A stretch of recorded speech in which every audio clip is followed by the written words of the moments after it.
Hey there, I'm Sammy and welcome back to my channel. In today's video, I have a super fun commission piece that I'll be working on for a friend of mine. This is a transformation that you definitely don't want to miss, so let's jump right in. This is the dresser I was brought by my friend. Now, as you can see, there is quite a lot of damage. Some of the veneer is peeling off in larger sections. There's many dings. The finish isn't that even. There's a lot going on with this piece, but I have no doubt that I can fix this thing up into something beautiful and bring it back to life. It is a Bassett dresser, so it has some really good bones. This piece has been in their family for many years and hopefully many more to come, so let's get this thing fixed up. First, I'm starting off by removing all of the hardware, and I plan to reuse this exact same hardware. They like the black finish on this, and they wanted to keep the existing hardware. So I'm removing all of that and setting it aside for the end.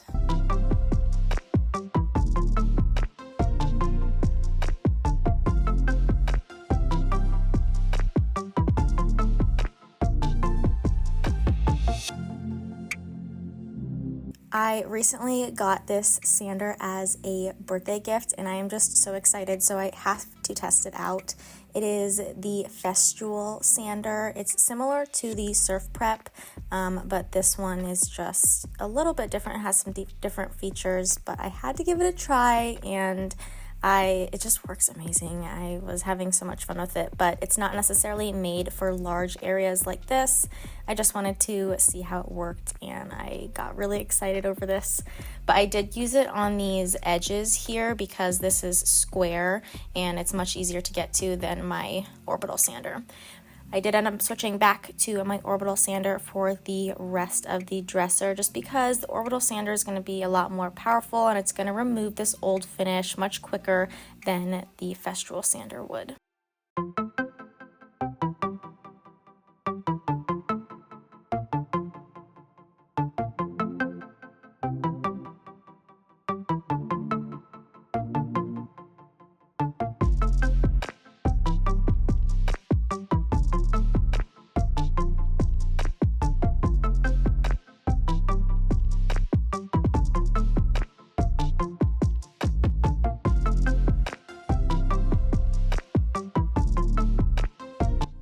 So I continued sanding the entire surface with a 120 grit sandpaper to get off the bulk of this old finish, smooth any dings or deep gouges out that I could, and then it can also uncover any areas that I need to go and fill later.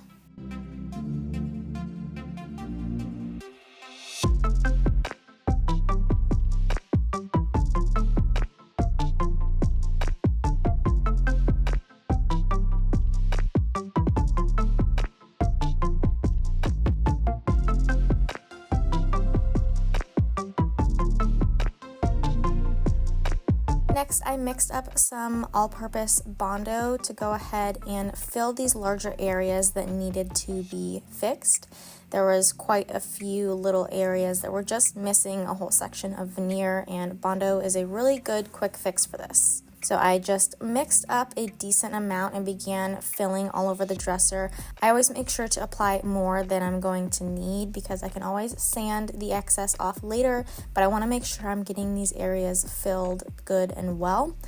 And on some of them, I know I'm going to need to go in with a second layer later, but you want to make sure that you're covering as much as you can in that first layer.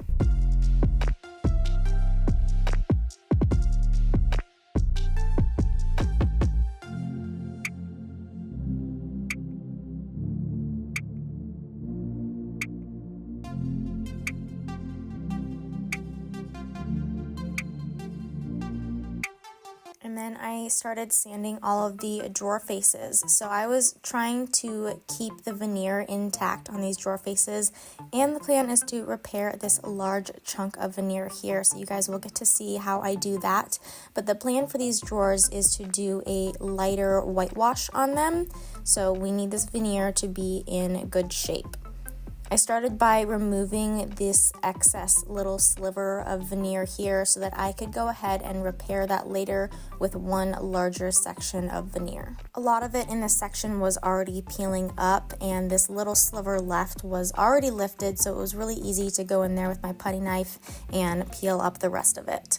Once I got that removed, I started by sanding that whole section so it was nice and level, so that when we go in to apply our new veneer, it has a nice level surface to lay on.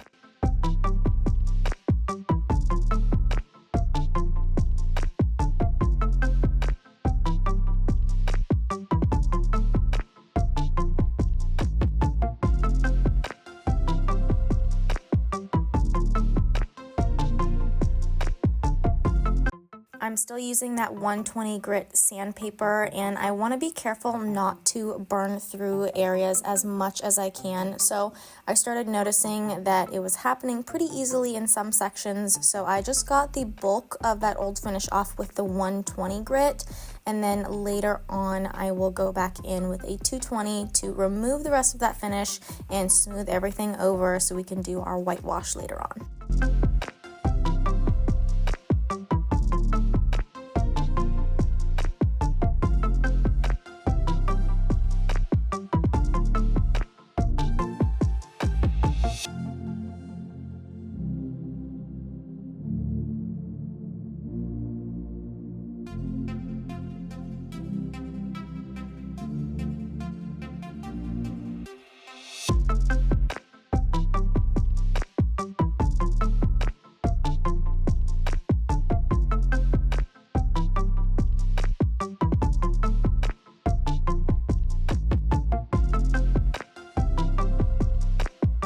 I moved on to a 220 grit sandpaper. Again, I'm going over the entire surface. I'm going to be painting this base, so we need it prepped for prime and paint.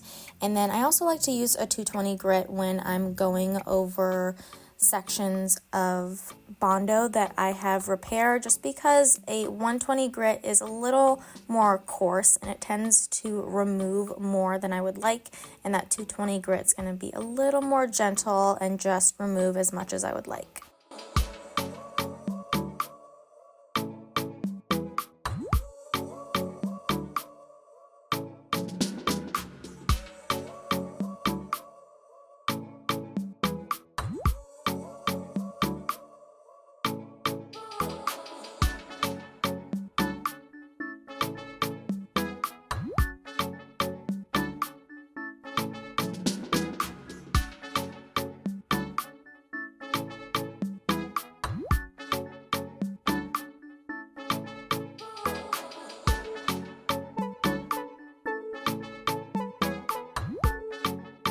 Since I'm going to be painting the base, all it really needs is a thorough scuff sand so that paint has something to adhere to and grab onto.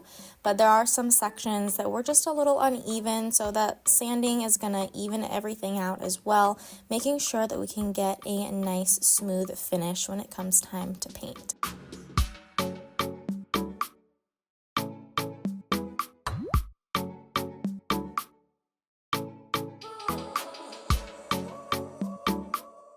There were a few areas that I just couldn't get with my sander, so I just grabbed my sanding block and a piece of sandpaper and quickly went over those areas and gave them a good scuff sand.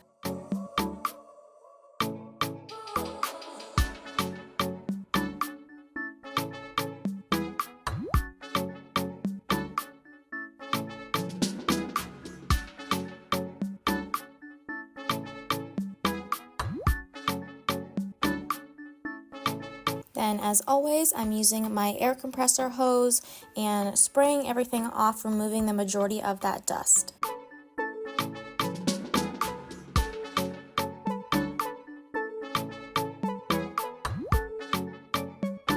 Then I grabbed a damp cloth to wipe everything down and get the rest of the dust on the surface. And a quick trick to know if you're going to have a bleeder or not is to take a clean section of that rag once you've wiped the majority of your piece down, and you're going to give it one wipe and see what residue is left on that rag. If you have quite a bit of residue, you're most likely going to have a bleeder. If it's nice and clean, then it's typically not going to bleed through your paint. What I mean through having a bleeder is when you go to prime this piece or paint it, that wood finish is going to bleed through that paint color. So you'll have a splotchy, yellowy almost finish. Now this really matters if you're going to be painting your piece a lighter color because it's going to show through more if it is a bleeder. But if you're painting it a darker color, it doesn't matter as much. But all you're going to do if you think it's going to bleed is use a proper primer that's going to stop that bleed through. So here, just to be safe, because I did have a little bit of residue on my rag, I'm going in with a Zinsser primer. It's the 123 primer. I love using this one. It is an all-purpose primer that adheres to all surfaces and it stops that bleed through. So I'm doing one thorough coat of this primer all over the dresser base.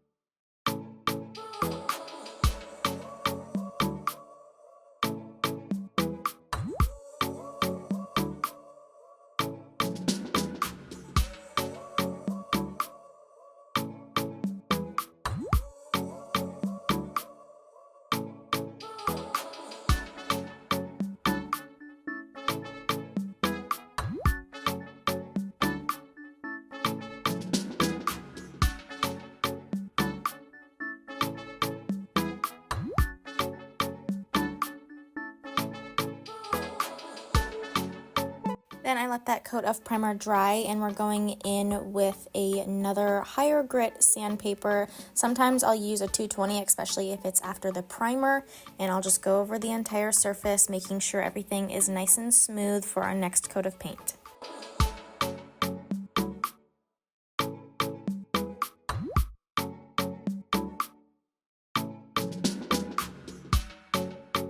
You can see all these little balls of primer that are kind of coming off while I'm sanding, and this is why it is so important to sand between coats of paint.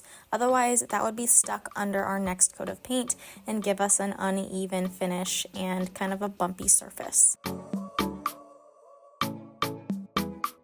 Then we'll go in again with our damp cloth and clean everything off so that we have no dust particles left behind, so that our surface is nice and clean for our coat of paint.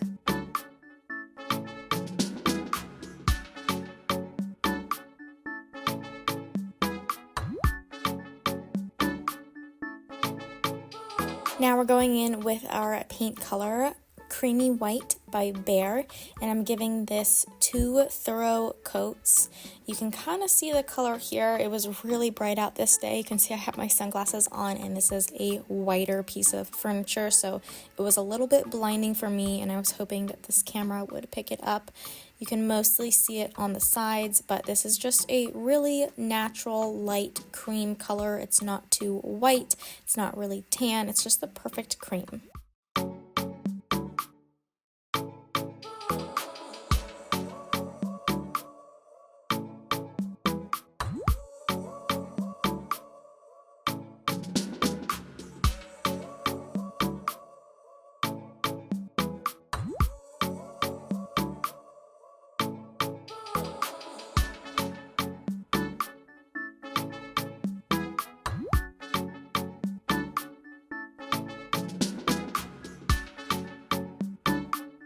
And then once again going in between coats with a 220 grit sanding pad to give it a light sand before we go in with our final coat of paint.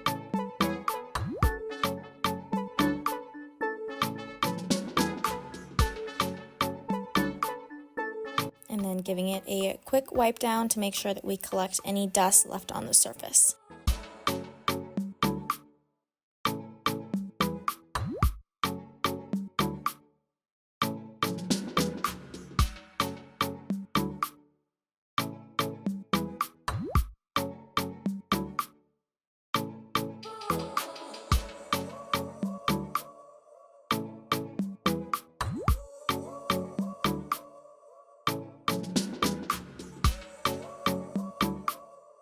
Next, moving on to the drawers. Now I have this large section of veneer that I need to repair. So this is the veneer I purchased at a local wood shop near me. And I know what you're thinking, Sam, this looks nothing like the wood grain that's on there. And that's okay, we will fix that later. I just needed something somewhat close to what was going on already on these drawers. So I got my piece, I lined it up on kind of where I wanted it to lay on the dresser drawer. And then I went ahead and scored a line along the drawer front so that I could remove any excess and both seams would meet up perfectly. And then I used a little X-Acto knife to get the edge of the blade right underneath that wood that I needed to peel up, and it came off super seamlessly. Once I had this line cut, you can just kind of run your blade up and down and it will come off pretty easily. If you are having trouble with this part, you can always apply some heat and that will help lift it as well. Then I made sure everything was fitting nicely, and to secure this veneer, we are going to be using Titebond number 2. Something to note about this glue is that it's heat activated, so I'm applying a coat all over the back of this veneer, making sure every square inch is covered on it, and I have a thorough amount where there's enough that's going to spread over the entire surface. And then later on, we are going to use an iron to activate the glue and secure it to the drawer front.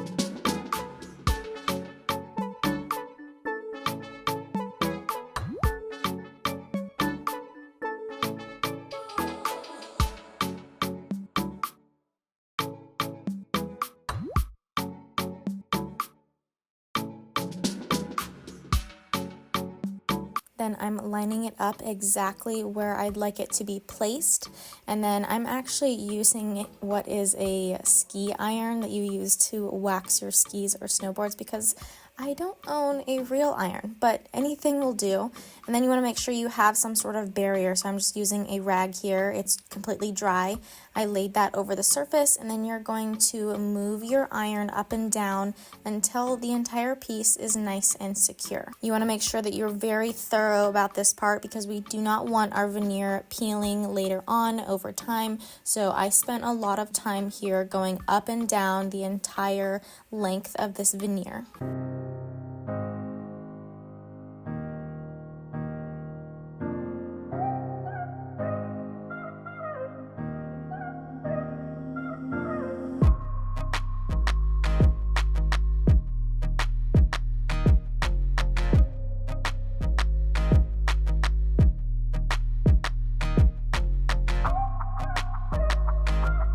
Then I gave it some time to set, and once it was attached to the surface, I took my X-Acto knife again and I trimmed any excess veneer that was too long so I had a exact fit. And I just took my time in this part, making sure I wasn't removing too much because we can always take off more, but it is really hard to add a little sliver back.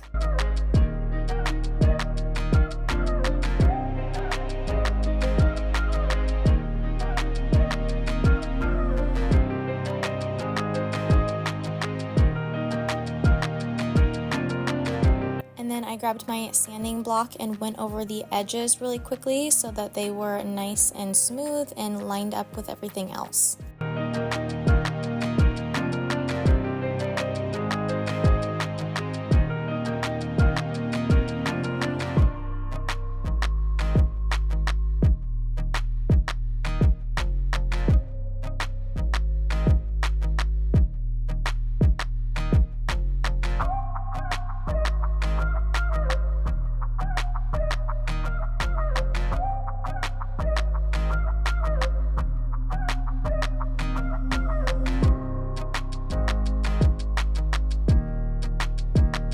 And this is what we're left with. So it is pretty close to what was going on this drawer already, but it's not quite perfect, but don't worry, we'll fix that later when we go ahead and whitewash.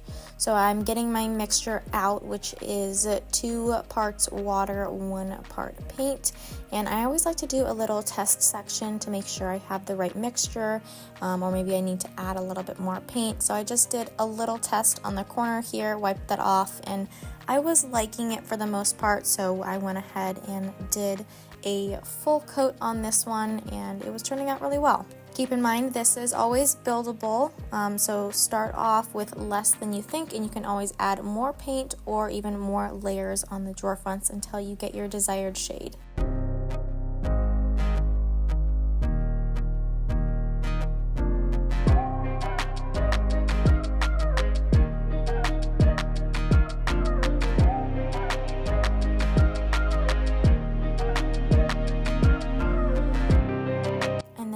Let it sit for just a few seconds. You don't want the paint wash to dry on the drawer because then it's just going to be a little bit too much, unless that's the desired look you're going for. But if not, you don't want it to dry on the surface, and you definitely don't want other areas to dry and some areas to stay wet, because then you're going to have a very uneven finish. So another important thing is you want to make sure, if you're letting it sit for just a second, you want to make sure that every area is still wet. So in some cases I noticed like corners were drying, so I went ahead and kept those touched up with my brush to keep them wet if I was letting it sit on the drawer fronts, and then I wiped it all off together and had a nice even finish. For the drawer that we repaired the veneer on, I did 1 full layer on the whole drawer front, and then I went in sections. So that top section was a little bit darker, and I added a little bit more to that area. And so you can also do that to kind of color match if you need. If one area is lighter or darker, you can do more in one area and less in the other.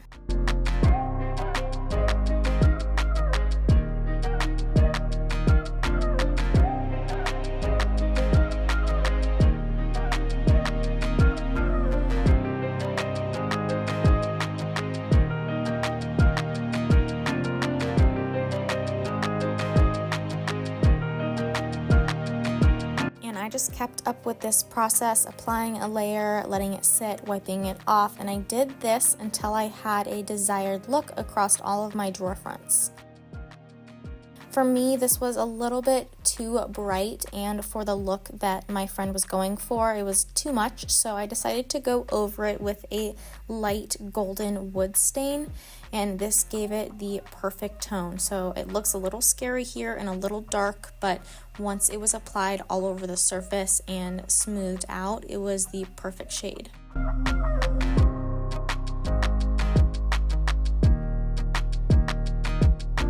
You know, if you apply a stain or a whitewash and it's just not the exact tone or shade that you'd like it, you can always go in with other products according to what your look that you're going for is.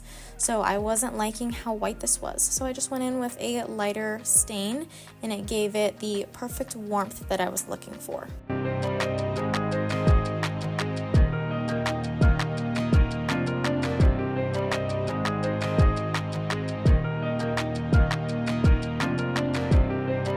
Now, there were a few areas that needed to be touched up, the main one being that section of veneer that was missing, and then there was also a corner on that drawer as well that had missing veneer. So I'm going in here with my paint kit that I always use. If you're interested, it'll be linked in the description below, and I'm just using my detailed brushes to touch up any areas. Now, I'm making sure to start with a lighter color and building with the darker colors as I go until I get my desired shade. Now, this is really an art project here, and I actually love doing this on furniture pieces. I feel like I'm creating a masterpiece, and really it's so much fun and awesome to see this piece come back to life and everything kind of blend together and look like one. So I'm just going in with different shades, mixing different colors together until I get the perfect combination and everything blends seamlessly. So take your time in this process. Sometimes it's going to look a little bit scary, but keep blending, adding different shades, and you will eventually get the combination that you need.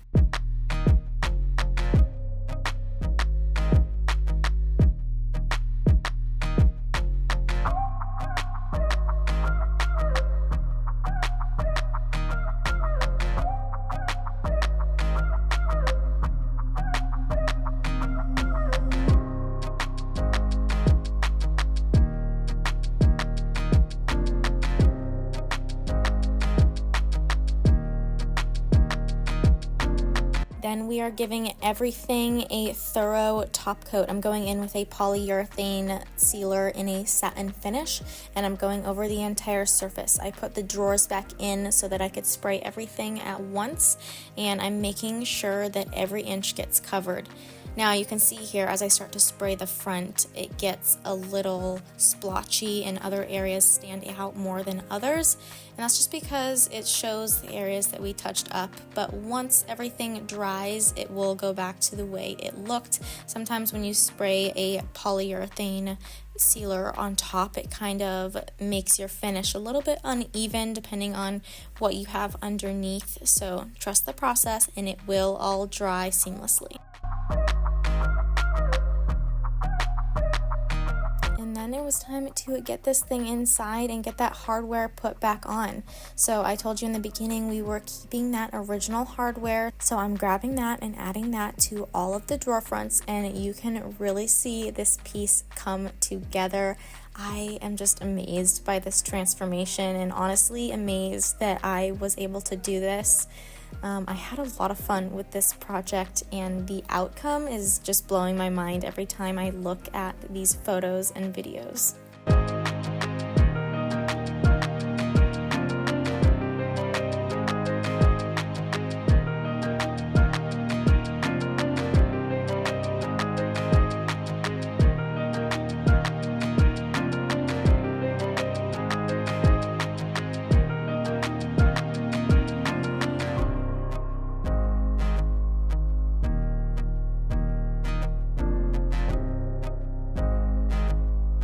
And here is a reminder of what the piece looked like when we started off, so you can really appreciate what we are ending with now.